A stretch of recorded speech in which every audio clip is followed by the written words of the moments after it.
Good afternoon, Facebook, TikTok, and YouTube as well. It's me again, Santi, your boy, who got checking in this beautiful afternoon here in Bacolod City 6100. And today I'm going to share something with you guys as public safety and awareness as well of the people of the Philippines and people who are living here in the City of Smiles, Bacolod City. And to start off with the vlog, guys, meron akong na-discover ngayong araw na to. It's because I've been silent for at least 1 to 2 days na. Itong pinost ko ngayon sa Facebook ko regarding sa isang bank hacker. I'm actually a victim of this fraudster or hacker, what you call so ever. At the same time, hindi ako naniniwala na yung bank balance ko ay ganyan ang amount.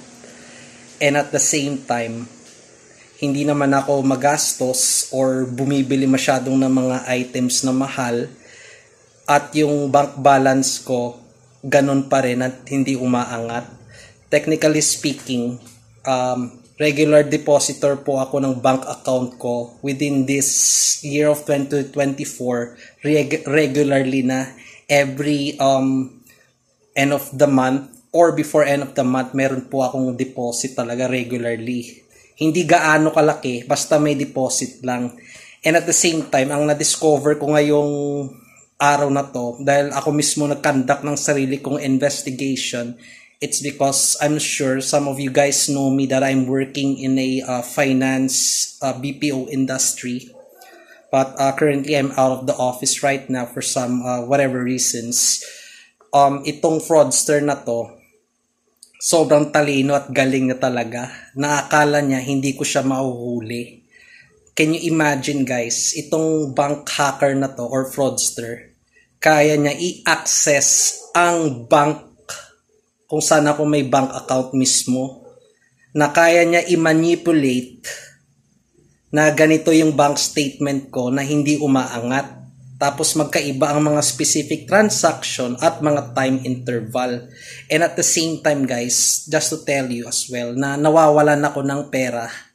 Hindi naman totally wipe out ang bank account ko, but there is a specific amount that is really missing. Akalain mo, pati bank system at bank statement mismo ng card holder na hinahack niya, kaya niyang mismo palitan. And at the same time, hindi secured ang bank system na ito, na kung saan ako mismo may bank account. Ako mismo naka-discover nito based sa akin personal mismo na investigation, kasi by faith and by blood and good heart as well, hindi ako naniniwala na ganyan lang ang pera ko. Where in fact, regular depositor po ako sa specific banko na ito. And at the same time, ang spending habit ko mismo may control. And then, itong fraudster na to, kaya niya mismo i-manipulate ang transaction mo date by date, months by months.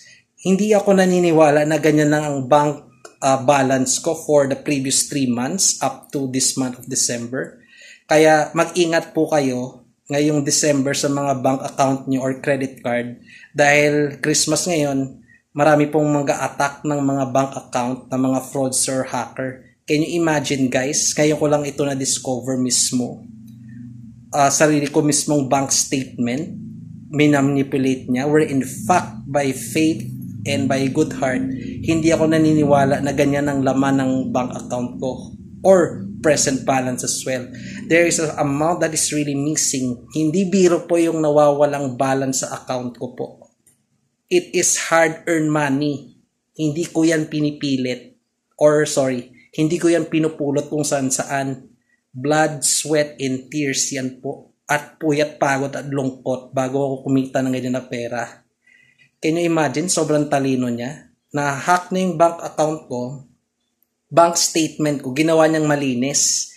In-execute niya na ganyan lang ang pera ko at transaction. Na where in fact, may specific amount ako na nawawala. Hindi ko naman withdraw, hindi ko naman ginastos, pero napapalitan mismo ng hacker na to. That's all guys. Thank you and Merry Christmas to all as well.